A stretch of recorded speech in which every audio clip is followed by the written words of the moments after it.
Kumusta? Unsa man gyud ang tumong ni atong Love of God community? Nganong gitukod ni nganong padayon ta mo pasakop ni aning Love of God community? So ang atong tumong ganon niya sa Love of God community aron mahimo kang saksi sa gugma sa Dios. Kung panangitan ay gugma nimo, makita ang tao nimo, mausab ang pagtanaw sa pagkinabuhi. Dili na yung gagalingon kung dili ang kinabuhi sa uban. Kung makita niya sa ato ang kinabuhi, na nakatay gugma sa ato isig kaingon. Amen? So, day 1 karon, ang ato ang tema kay sa to, walk with God. Kanang dihalik sa iyo na isultihon walk with God. Nakasabot ka taon sa walk with God? Ato kanaan sa Psalm 116 verse 9. I will walk in the presence of the Lord in the land of the living. Naglakaw ako atubangan sa Ginoo diha sa yuta sa mga buhi. Asa man ta nagpuyo ron sa buhi sa patay. So atong klarohon nga naglakaw ta ning kinabuhi tungod kay buhi man tanya ang matas kalibutan klaro. Unya dili lang kana I shall pass my life in the presence of the Lord in the land of the living. Sa to pa kitang tanan mamatay man gyud ta, giunsa na to pagpuyo ang ato ang kinabuhi uban sa mga buhi dinhi sa yuta. Okay? Maglakaw ta uban ng Ginoo dinhi sa kalibutan sa mga buhi. Atong ganaw asa man ang Ginoo? Let us be aware of God's presence everywhere. Tuo ba mo ang Ginoo naa bisan asa everywhere? Let us be aware of God's presence in everything. Sa tanang butang. Tanang butang, isang unsa kagamay. Naa siya sa tanang butang, sa tanang dapit. O let us be aware of God's presence in everybody. Kani importante kay ni. Kung naa ang Ginoo sa tagsa-tagsa ka nato, dili gyud unta ang ayan nga maghusga sa usab-usab. Amen? Unsaon man nato pag-uban sa Ginoo? Pag sinati sa Ginoo diha sa atong paglawig dining kalibutan sa mga buhi.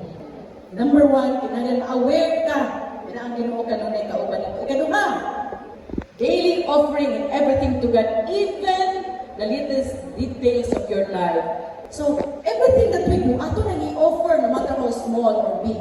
Even the problems that we have, ato nang i-offer the Lord at maunay makapalangit nato. Amen? Kinahanglan ka, mauta mo tawag sa Ginoo. Tawag dili kinahanglan na magsaglit. Tawag bisan sa hungho, bisan sa unang-una. Amen? Ikaupat, smile always. Smile always. Big smile ko na sa iyong tapat. Diba? Diba it gives you joy, no? Na makasmile ka. Yan yung upat, kung sa may pinakasayon. Kung sa may pinakasayon, ang kanang awareness, ma-aware ka kanunay, na Ginoo ka na mag-offer ka sa atong tanan natong gibuhat. Kanang tawag sa Ginoo, smile always. Asa may pinakasayon buhaton sa tulo o sa 4 steps? Sure? Unya, kung nagkay problema, sa'yo pag-smile eh. Ha? Kaya naglagot ka, sa'yo smile eh.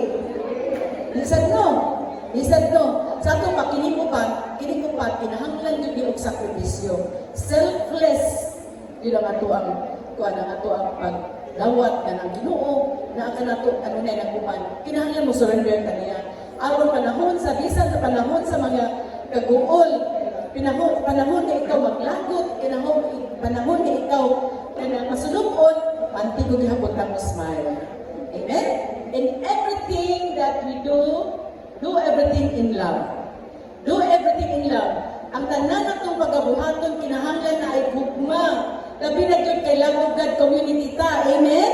So, be bountiful in charity, be fruitful in ministry. And everything that we do in ministry, let us be fruitful. Kinahanglan atong tanaw na mabungahon ba, doon na bunga ang atong pagpanikamot. Amen? Pinagi sa grasya sa Diyos. Ang importante, tanan atong buhaton, kinahanglan makapalangit na to. Amen? Kini atong gibuhat dinhi kanunay tang gitawag come and follow me. Ang Ginoo kanunay nag-remind nato sunod kanako. That's why we are here. Wa nato buhi, wa gyud ta mopiya sa Love of God community for 23 years because kanunay tag-remindan sa Ginoo come and follow me. Sunod kanako. Ingon dayon ko Monsignor Pikenbig, ani Monsignor Pikenbig, oy fe, Love of God biya ka. Muna nga sa ato sa mga members, sa ato mga leaders ninyo, oy sister, Love of God biya ka.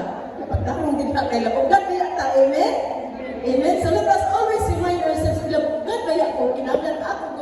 baon. Amen? Tungod ka nalig-o na ta dinhi sa community. Musangyaw na ta mahimo na ta saksi sa gugma sa Dios kadto sa uban. Sa